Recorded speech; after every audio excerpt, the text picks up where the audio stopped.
Bismillahirrahmanirrahim. Apakah betul seorang istri yang ditinggal wafat suaminya kemudian dia ingin menikah lagi, maka nanti di akhirat tidak akan berjumpa lagi dengan suami pertamanya atau suami sebelumnya, padahal dia pengen banget sampai ke akhirat berserta dengan suami pertamanya atau suami sebelumnya?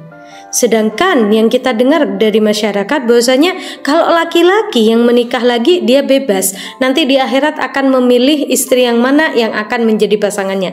Bagaimana dengan kita para wanita muslimah? Yang harus kita pikirkan pertama-tama adalah bagaimana caranya kita meraih ridhonya Allah, caranya kita bisa masuk ke surganya Allah Subhanahu wa taala.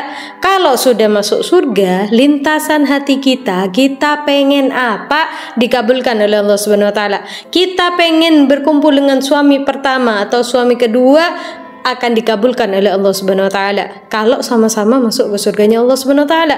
Jangan karena mendengarkan alasan yang seperti ini yang mengatakan kalau nikah lagi nanti nggak ketemu lagi sama suami pertamanya. Gara-gara mendengar hal itu, gara-gara keyakinan hal itu, akhirnya mencegah wanita muslimah untuk menikah lagi sehingga dia menyalurkan nafsu syahwatnya dengan hal-hal yang diharamkan oleh Allah Subhanahu wa taala, dengan zina dan yang lain sebagainya.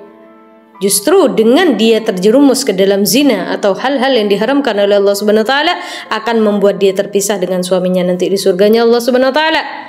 Maka daripada itu, seorang anak janganlah mencegah ibunya untuk menikah lagi karena dia masih punya syahwat, dan harus disalurkan dengan cara yang halal. Dan andaikan seorang istri memang nggak mau lagi udah nikah, entah pertimbangannya karena dia pengen dekat lagi sama Allah Subhanahu wa taala, pengen lebih banyak ibadahnya, pengen fokus kepada anaknya, yang penting dia bisa mencegah nafsu syahwatnya, silahkan saja, tidak ada larangan bagi dia.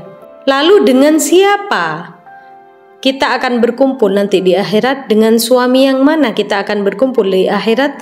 Hal ini disampaikan oleh Imam Al-Ghazali bahwasanya nanti yang akan menjadi suaminya di akhirat adalah yang paling berakhlak, yang paling baik akhlaknya.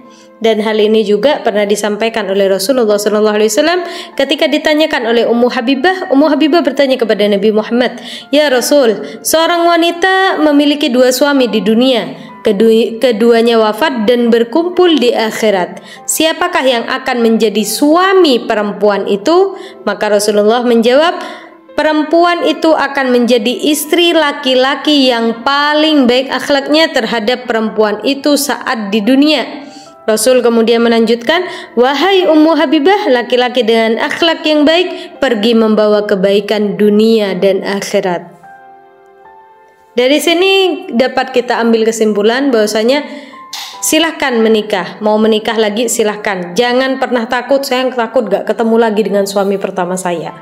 Akan tetapi di situ udah ada jawaban Rasulullah dan udah ada jawaban juga dari Imam Ghazali dalam kitab Ihya Ulumuddinnya, bahwasanya kita akan berkumpul dengan suami yang paling baik akhlaknya.